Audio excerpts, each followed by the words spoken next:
여러분 안녕하십니까? 벤자민의 공식 포착입니다. 만나서 반갑습니다. 오늘 LG에너지솔루션 이 공시 좀 살펴보도록 하겠습니다. 이 공시가 나오고 나서 애프터마켓에서 4.55% 하락하면서 주가를 좀 마감을 했어요. 그래서 이 내용이 앞으로 이 향후 2차 전지 시장과 그 다음에 LG엔솔의 영향을 어떻게 주게 될 예정인지, 그리고 추가적으로 또 나올 수 있는 계약 해지는 있지 않은지, 이 부분에 대해서 좀 말씀을 드려보도록 하겠습니다. 오늘 공시 나오고 이제 기사가 좀 많이 나왔죠. 그래서 이 2차 전지 쇼크다, 포드가 LG엔솔과 구조 계약 해지했다. 그런데 엄밀히 얘기하면은 이 금액 자체는요 9조 6천억 정도 됩니다. 그리고 이 계약 관련해 가지고는 한 건이 더 있어요. 그래서 제가 그걸 좀 보여드릴 거고, 이 계약 기간이 또 중요합니다. 2027년 1월 1일부터 시작되는 계약이었어요. 다시 말하면은 2027년도부터 이 납품할 계획이었다라는 거죠. 그리고 계약 상대는 포드였었고, 그런데 이 포드가 이 미국에서 세액 공제가 없어졌잖아요. 그래서 전기차 판매에 있어서 이 세액 공제 혜택 총 7,500달러 규모입니다. 부품 관련해서, 그리고 핵심 광물 관련해 가지고 세액 공제 혜택을 이 소비자한테 주게 되는 거.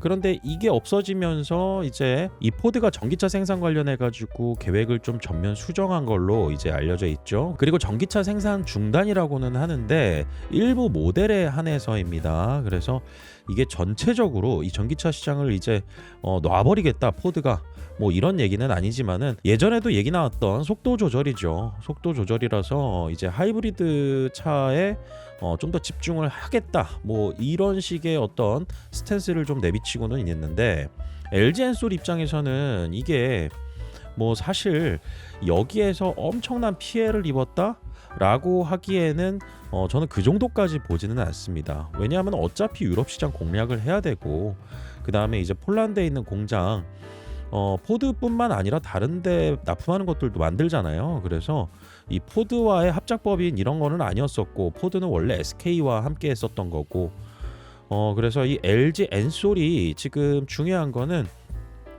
과거에 이 계약을 통해서 이만큼 9조 6천억만큼의 어떤 매출을 지금 상황에서는 좀 사라진 상태다. 그래서 아직 시작도 안 했지만은 앞으로 기대감을 가질 수 있는 그러한 수주 잔고가 줄어들었다, 이렇게 볼 수가 있을 것 같습니다. 그리고 이 공시가 왜 나왔냐면요, 당시에 최초 공시가 어떻게 나왔었냐면 이렇게 올라왔어요. 그래서 보시면은 계약 금액도 안 나와 있었고, 그 다음에 매출액 대비 얼마인지도 안 나와 있었고, 그래서 이게 왜 이렇게 나왔었느냐, 그리고 여기에 대해서 저희가 또 찾아볼 수 있는 어떤 단서는 무엇이냐라고 했을 때, 우선 첫 번째로는 경영상의 비밀 유지로 계약 금액이나 매출액 대비 얼마인지 이런 거는 이 공시 의무는 있지만은 이런 란을, 이렇게 공시해야 되는 란을 자율적으로 선택을 할 수가 있습니다. 다만 이 공시를 꼭 해야 된다라는 기준은 최근 매출액 대비, 다시 말해서 이게 24년도 10월 15일 날 이제 나온 공시거든요. 그런데 그 직전 연도 매출액 대비해서 만약에 LG엔솔 같은 경우는 2.5% 이상의 계약을 체결했다라고 하면은 여기에 대해서는 수시 공시 의무가 있어요.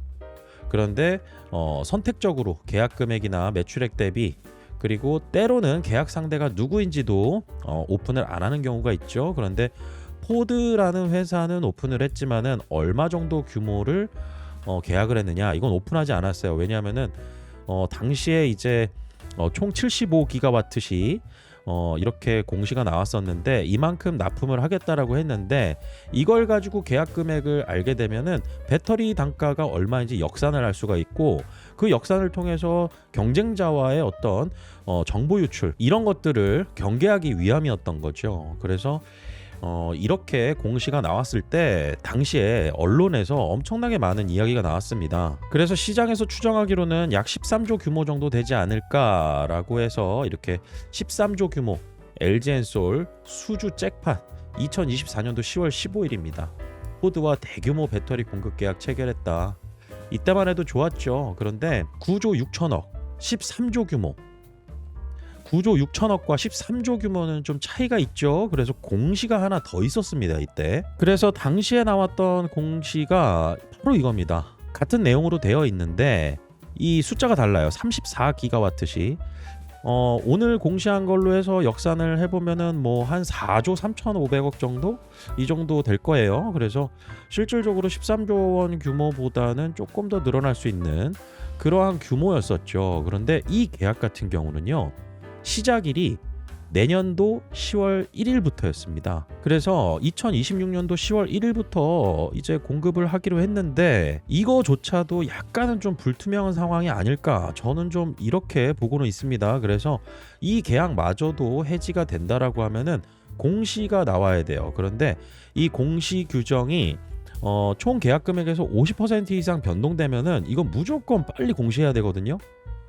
그렇기 때문에 해지 자체는 100% 다 해지하는 거잖아요. 그래서 이 물량 자체에 대해서도 일정 부분 해지가 됐을 수 있는 가능성, 아니면 전체 해지가 된다라고 하면은 이것도 공시가 나올 가능성을 우리는 염두를 해두자, 이렇게 말씀드릴 수가 있을 것 같습니다. 그리고 LG엔솔 같은 경우는 당시에 2024년도 그때 당시의 기준으로 어떤 가격을 책정을 해가지고 저렇게 일정 규모 이상 된다라고 해서 공시를 한 거겠죠. 그러면 저희가 리튬 가격을 좀 볼 필요가 있어요. 리튬 가격 왜 그럴까요? 배터리를 생산하는 데 있어서 저렇게 포드에 납품하는 저 배터리 LFP 배터리였을까요? 아닙니다. 삼원계 배터리입니다. 그리고 원가 비중 중에서 배터리에서 제일 많이 차지하는 게 양극재입니다. 그리고 양극재를 만들 때 또 리튬이 들어가게 되고요. 그렇기 때문에 이 리튬 가격의 변동에 따라서 셀 가격도 같이 연동해서 변동이 됩니다. 그런데 2024년도에도 이 리튬 가격, 이거 탄산 리튬 가격인데 이 리튬 가격이 바닥을 계속 다지고 있는 상황이었어요. 지금 뭐 살짝 올라가고 있는 단계입니다. 그리고 ESS, 에너지 저장 장치 만들 때 쓰는 탄산 리튬, 이 탄산 리튬 수요가 늘어나면서 LFP 양극재 가격도 지금 중국 현지 가격에서 지금 높아지고 있는 상황입니다. 그래서 LG엔솔 같은 경우는 전기차 시장에서 이 대중화하는 그 속도 면에서는 지금은 아직도 부침이 좀 있긴 있지만은 AI 산업 확장에 따라서 데이터 센터 수요가 늘어나고 여기에 ESS가 필수적인 요소로 들어가면서 여기에 이제 많은 수주들이 또 몰릴 가능성, 그리고 셀 단가, LFP 단가가 높아짐으로써 이제 판가가 높아질 수 있는 이런 상황이 좀 벌어질 수는 있는데, 오늘 같은 상황을 봤을 때는 저희가 한 가지 더 유추해 볼 수 있는 부분, 이게 연쇄적인 반응을 좀 나타낼 수 있지 않을까, 연쇄적인 상황이 벌어질 수 있지 않을까, 이렇게는 좀 보고 있어요. 왜냐하면은 결국에 배터리 최종적인 제품을 만드는 이 LG엔솔, 여기에 최종적인 어떤 이 OEM사 포드라는 회사가 계약을 해지함에 따라서 LG엔솔 자체도 여기에 들어가는 부품들 다 자체적으로 조달하는 건 아니잖아요. 뭐 LG화학도 연결되어 있고, 그 다음에 LNF 같은 경우도 LG엔솔의 주요 이 납품하는 이런 공급사 중에 하나이고, 그래서 이 연쇄적인 반응, 다시 말해서 이 계약을 체결했던 부분들이 또 다른 것들이 있다라고 하면은 거기에서 이제 소재 공급하는 곳들도 좀 영향을 주지 않을까, 저는 이렇게 보고는 있습니다. 그런데 LG엔솔에서 여러분들께서 한 가지 더 기억을 해두시면 좋은 게 있어요. 여러분, 펠리서 캐피탈이라고 아마도 들어보셨을 겁니다. LG화학의 주주 서한 보냈던 곳. 그래서 영국계 이제 주주 행동주의 펀드 회사 중에 하나입니다.